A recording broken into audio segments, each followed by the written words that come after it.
Bye, love. Text mo ako kapag nakarating ka na sa site, Okay, ha? love. Sige.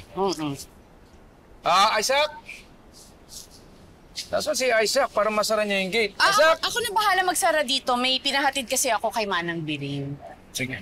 Ingat ka. Ingat ka, Darius, kailangan natin mag-usap. Mabuti na lang tinanong ni Joyce kung saan ka papunta ngayon.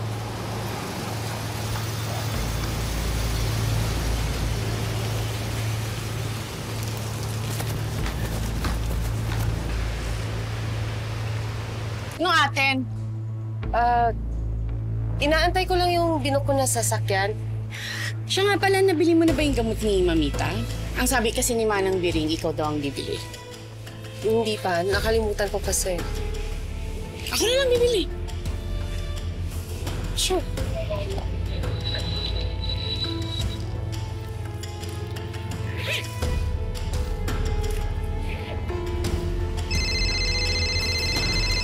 Hello?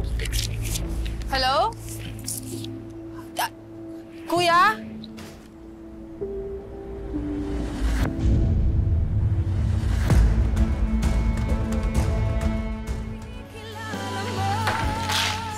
Akala nila may isahan nila ako. Pinag-aaralan pa lang ni Lucy ang kalokohan na master ko na yan. Eh, mabuti na lang at narinig mong nag-uusap yung dalawa na bala ka na palang isumbong kay Darius. Kung hindi, lagot ka. At may dala pang prueba. Pwes wala na ang pinagmamalaki niyang ebidensya. Eh, paano mo nga pala nakuha? Ako pa ba, Nay?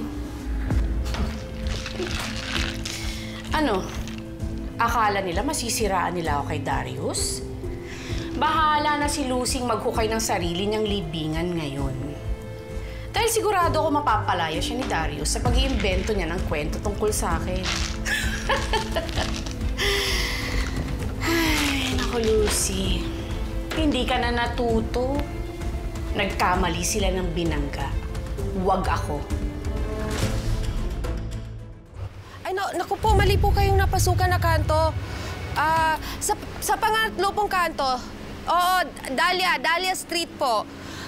Maitim po yung, yung gate namin. Oo.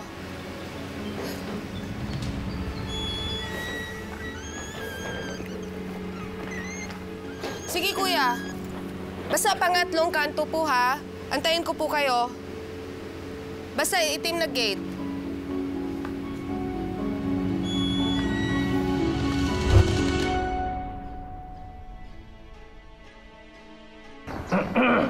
Asan na yun?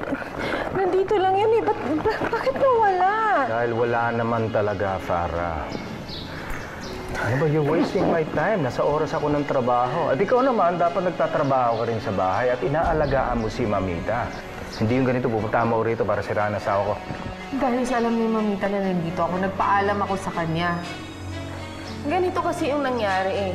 Binilhan ko ng gamot si Mamita gamit yung reseta niya. At pag uwi ko, inayos ko yung gamot niya sa pillbox. Napansin ko na magkaiba yung itsura. So, chinek ko sa internet. At nagulat ako, nag-candy pala yung pinapainom sa kanya. Darius, candy yung binibigay kay Mamita, hindi gamot.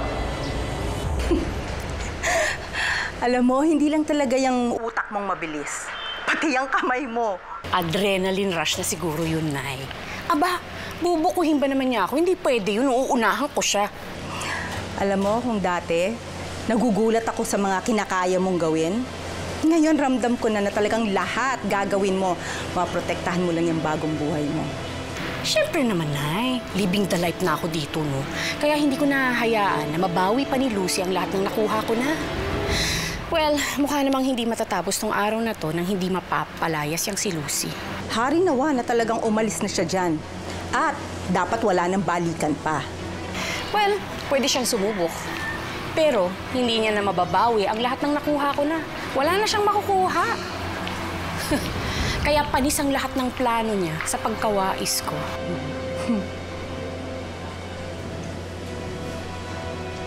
Walang chance maniwala sa kanya si Darius, Nay, dahil hanggat ako ang mukha niya, sa akin lang maniniwala ang asawa ko.